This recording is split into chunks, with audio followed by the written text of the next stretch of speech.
डोंबिवलीतील खराब रस्त्यांमुळे 3 गंभीर अपघात, ज्यात एका महिलेचा मृत्यू, एका वयोवृद्धेचा हात फ्रॅक्चर आणि 12 वर्षांची मुलगी जखमी. या घटनेमुळे नागरिकांमध्ये संताप. नाशिकच्या सिडको वसाहतीतील रहिवाशांना दिलासा देणारी घोषणा सिडकोचे अध्यक्ष संजय शिरसाट यांनी केली. सिडकोची लीज घरे आता 99 वर्षांच्या लीजऐवजी फ्री होल्ड करण्याची प्रक्रिया सुरू होणार आणि घरमालकांना संपूर्ण मालकी मिळणार.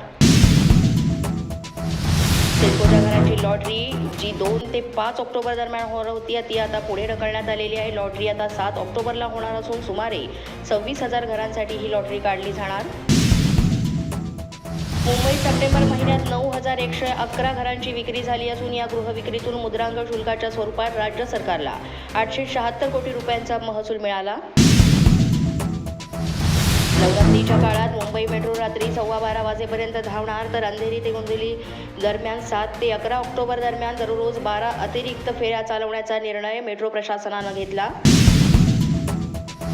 नाशिकच्या सप्तशृंगी गडावर नवरात्र उत्सवाची तयारी पूर्ण. मंदिराचा गाभारा चांदीच्या महिरपींनी सजवण्यात आला असून गर्दी टाळण्यासाठी मंदिर प्रशासनानं विशेष उपाययोजना आखल्या.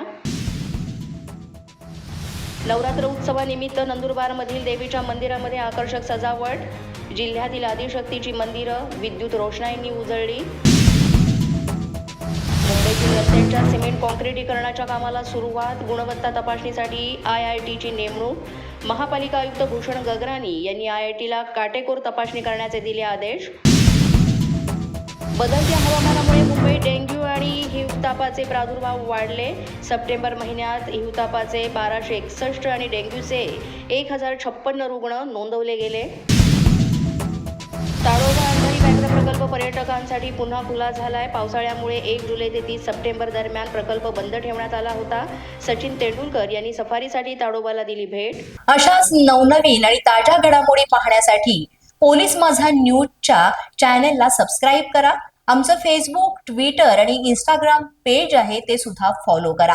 तसंच अधिक माहितीसाठी पोलीस माझा न्यूजची वेबसाईट आहे www.polismazha.com या वेबसाईटला अवश्य भेट द्या.